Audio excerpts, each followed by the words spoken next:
ہم 4 نسلیں ایک گھر میں رہ رہی ہیں۔ میری والدہ، ان کی عمر 76 برس ہے، یہ میرے ساتھ رہتی ہیں۔ دوسری نسل میں اور میری بیوی ہے، ہم 50 سال سے اوپر ہیں۔ تیسری نسل میرے بیٹے اور بیٹیاں ہیں، بیٹوں کی عمریں 28 اور 25 سال ہیں، اور ہماری چوتھی نسل میرے بیٹے کی بیٹی ہے، یہ بہت چھوٹی ہے اور یہ سارا دن پرام میں لیٹی رہتی ہے۔ میں نے ایک دن بیٹھے بیٹھے محسوس کیا، ہم سب صرف لوگ نہیں ہیں، ہم مختلف نفسیات ہیں اور ہمارے تقاضے بھی ایک دوسرے سے مختلف ہیں۔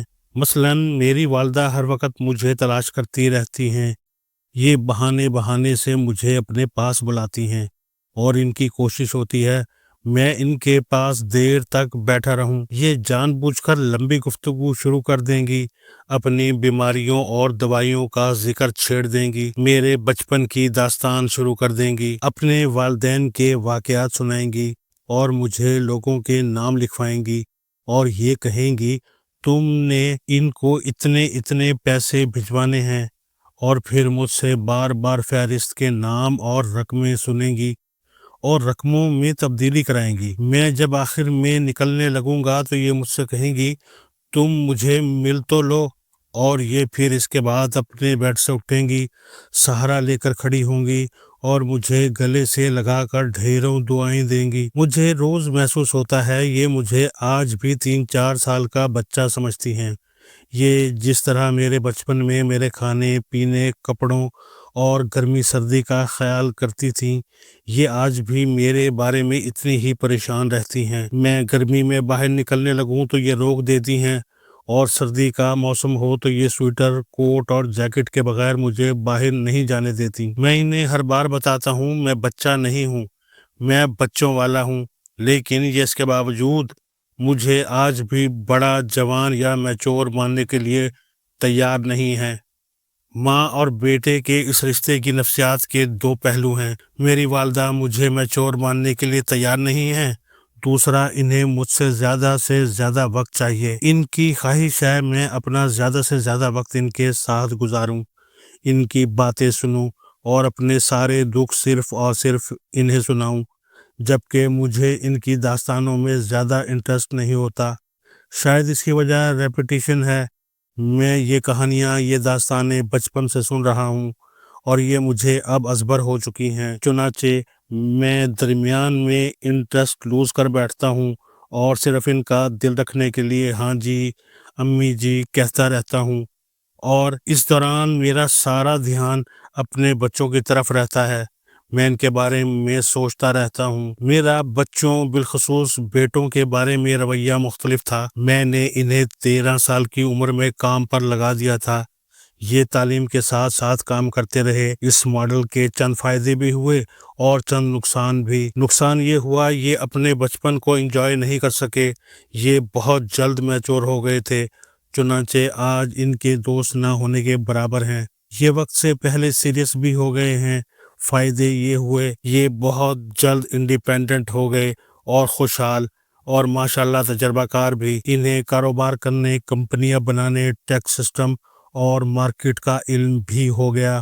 آج صورتحال یہ ہے ان کے کلاس فیلوز اور ٹیچرز ان کے ساتھ کام کرتے ہیں، مگر اس کے باوجود میں انہیں انڈیپینڈنٹ اور میچور ماننے کے لیے تیار نہیں ہوں۔ میں آج بھی انہیں 4-5 سال کا بچہ سمجھتا ہوں اور سڑک کے کنارے پہنچ کر بے اختیار ان کا ہاتھ پکڑ لیتا ہوں۔ یہ جب بھی گھر سے نکلنے لگتے ہیں تو میں انہیں گرمیوں میں سر پر ٹوپی رکھنے اور سردیوں میں جیکٹ پہننے کا مشورہ دیتا ہوں، اور یہ اگر میری بات نہ مانے تو میں ان سے ناراض ہو جاتا ہوں۔ میں موقع تخلیق کر کے ان سے ملتا بھی رہتا ہوں، بہانے سے ان کے پاس جاتا ہوں، انہیں بلاتا رہتا ہوں، اور بالکل اپنی والدہ کی طرح میری کوشش ہوتی ہے یہ زیادہ سے زیادہ وقت میرے پاس رہیں اور یہ میری فضول باتیں اور لا یعنی کہانیاں سنتے رہیں۔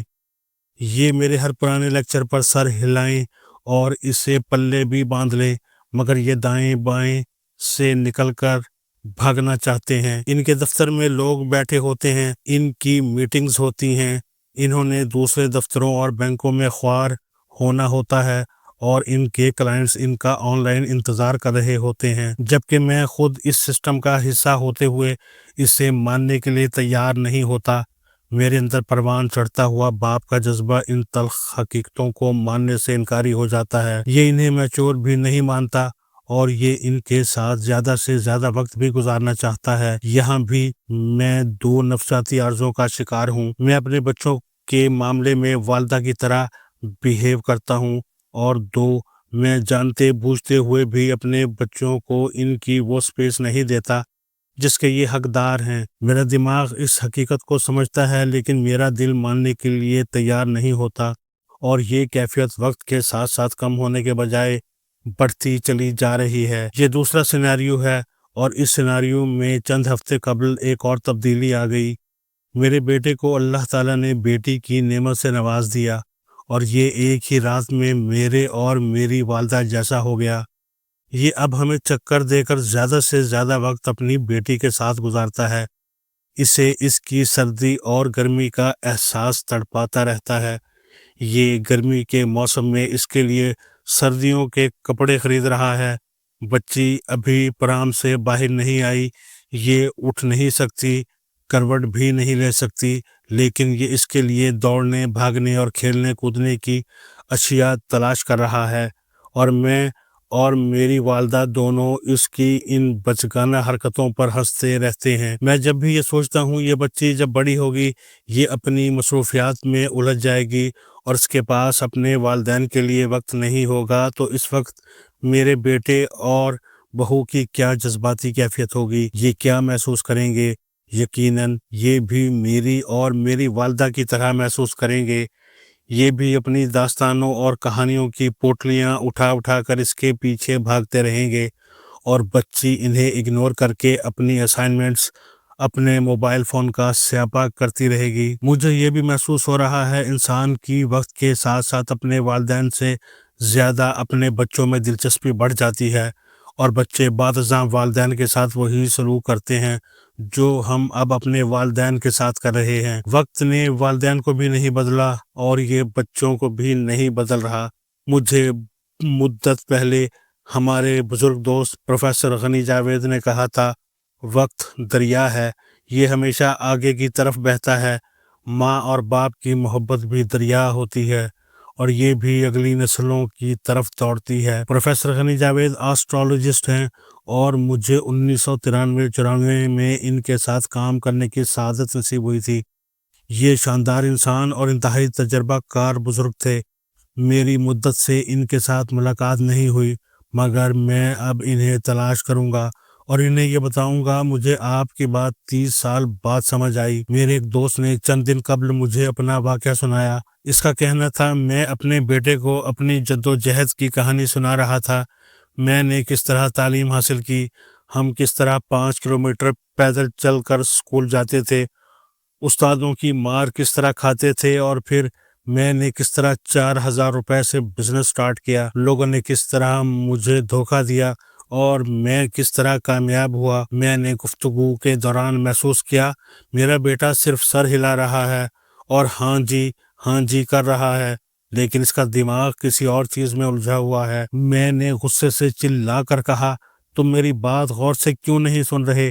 اس نے سر اٹھایا اور ہنس کر بولا، ابا میں یہ داستان 20 مرتبہ سن چکا ہوں، آپ کی کہانیاں ختم نہیں ہو رہی، جبکہ میں اس بات پر پریشان ہوں آئی فون اب فون کے ساتھ چارجر کیوں نہیں دیتا۔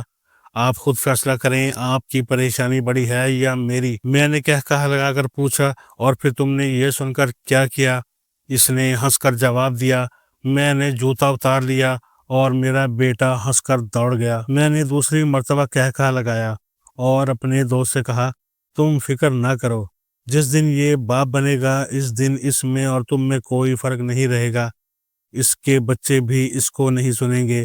میرے والد کہا کرتے تھے، مجھ میں اور تم میں صرف ایک بچے کا فرق ہے، تم جس دن باپ بنو گے میں تمہیں اس دن سمجھ آؤں گا، اور میں پچھلے 30 برسوں سے اپنے والد کو سمجھ رہا ہوں، اور اب میرے بیٹے کو میں سمجھ آ رہا ہوں۔ ہمارے والدین کی سوچ کیا تھی، ان کے ایشوز کیا ہیں، یہ فلسفہ ہمیں صرف اس وقت سمجھ آتا ہے جب ہم خود باپ یا ماں بنتے ہیں۔